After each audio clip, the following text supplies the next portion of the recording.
ایک شخص زندگی موت کی جنگ لڑ رہا تھا اور اس کے 4 بیٹے تھے. جو سب سے چھوٹا بیٹا تھا اس نے اپنے دوسرے 3 بھائیوں کو جمع کیا اور ایک عجیب سا فیصلہ ان لوگوں کے سامنے رکھا.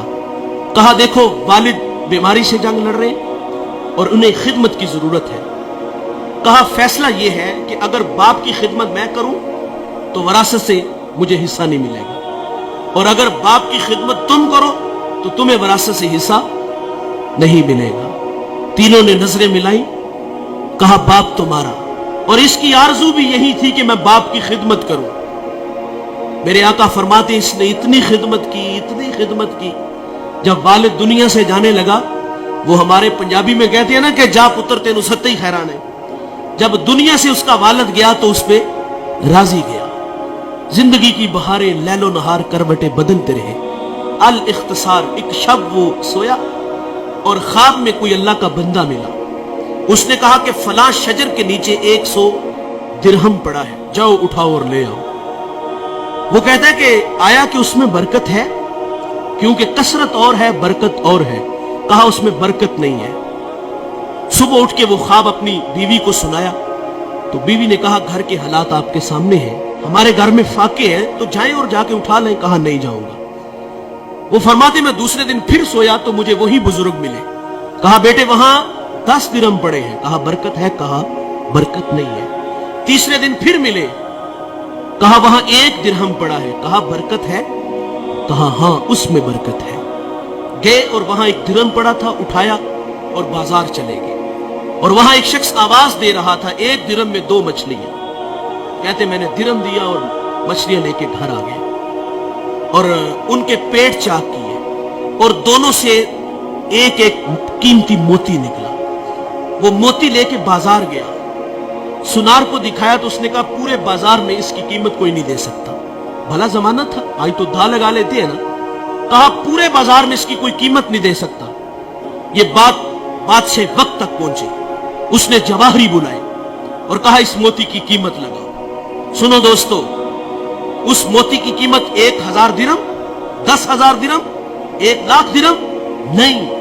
اس ایک موتی کی قیمت 30 خچر.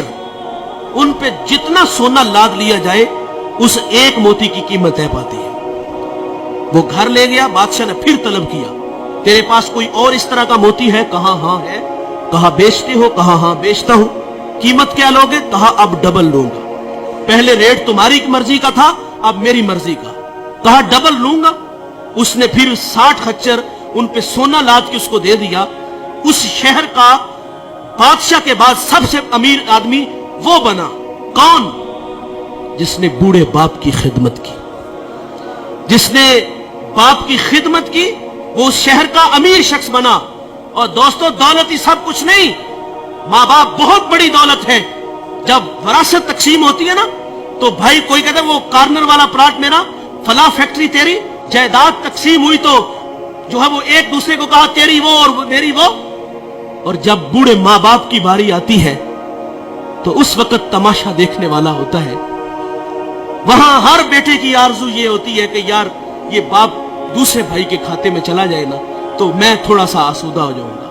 اب کوئی کہتا ہے 1 مہینہ تم میرا ذرا نکالو نا، میرے تو بچے چھوٹے چھوٹے ہیں، میرے خرچے زیادہ ہیں. اور بچپن میں وہ 500 کی دہاڑی لگاتا تھا اور اس کے 5 بھائی تھے تم.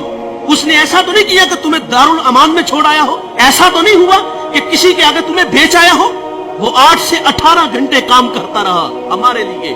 اور آج وراثت تقسیم ہوئی تو کہا باپ تیرا، ماں تیری، تیرا کچھ نہیں لگتا. وہ ہمارے لیے انہوں نے کتنی قربانیاں دی، کتنی محبتیں بانٹی. آج کی اس بزم میں میں اور آپ عزم کریں کہ آج کے بعد ہم ماں باپ کا دل نہیں دکھائیں گے. ماں باپ ناراض ہیں تو ابھی جا کے ان سے معذرت کر لیں.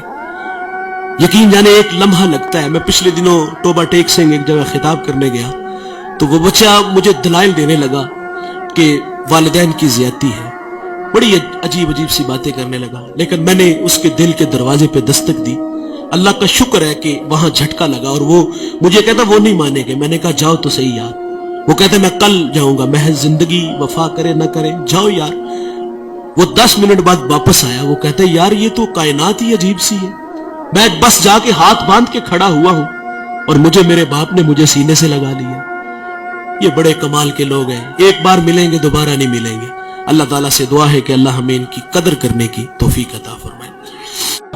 اس ویڈیو کو شیئر ضرور کریں، ہو سکتا ہے آپ کے ایک شیئر سے یہ بات کسی کے دل میں اتر جائے۔